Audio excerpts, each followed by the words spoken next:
नयनम छिन्दन्ति शस्त्राणि नयनम दहति पावकः न चैनम क्लेदयन्त्यापो न शोषयति मारुतः।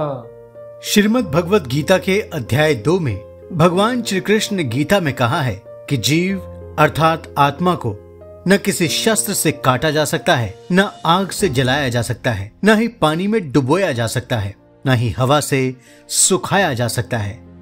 लेकिन गरुड़ पुराण के मुताबिक भगवान विष्णु पक्षियों के राजा गरुड़ को बताते हैं, पुनः पुनश्च ते दूतैर्हन्यते लौहयष्टिभिः मुद्गरैस्तोमरैः कुन्तैः गदाभिमपशलैर्भृशम् ताडनाच्चैव निश्चेष्टा मूर्छिताश्च भवन्ति ते तथा निश्चेष्टितान् दृष्ट्वा किंकरास्ते वदन्ति।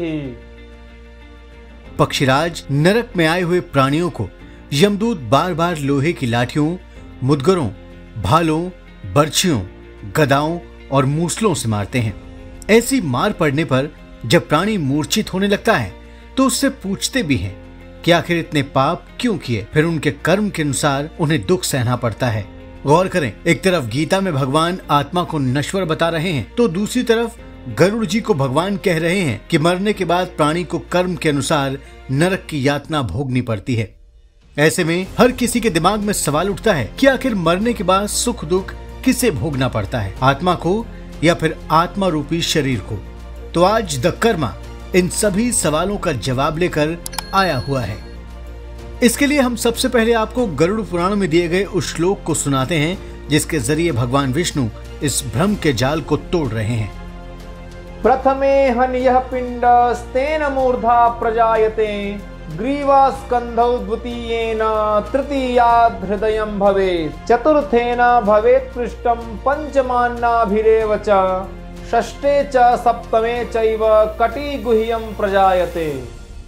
गरुड़ पुराण में भगवान विष्णु बताते हैं कि नरक या स्वर्ग का दुख और सुख न आत्मा और न ही शरीर को भोगना पड़ता है, बल्कि मरने वाले के पुत्रों के द्वारा किए गए मरणोपरांत कर्मों से एक शरीर का निर्माण होता है जो कि सुख और दुख उसी शरीर के द्वारा भोगता है जिसके द्वारा उसने पाप या पुण्य किए हैं। भगवान कहते हैं कि उस शरीर का निर्माण दिए गए पिंड से ही होने लगता है।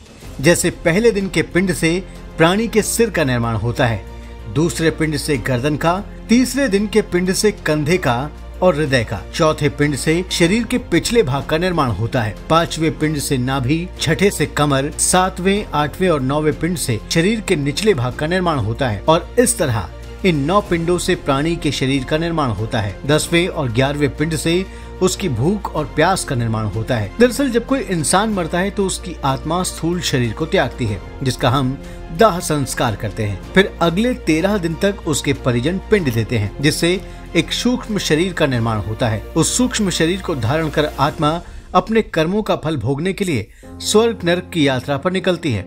इसे जीवात्मा कहा जाता है। वो जीवात्मा अपने कर्मों का फल भोगने के बाद फिर से एक नए शरीर या योनि में जन्म लेती है। लेकिन अगर वो जीवात्मा मोक्ष की भागीदार होती है तो वो सूक्ष्म शरीर को भी त्याग देती है और सिर्फ आत्मा को ही मोक्ष मिलता है।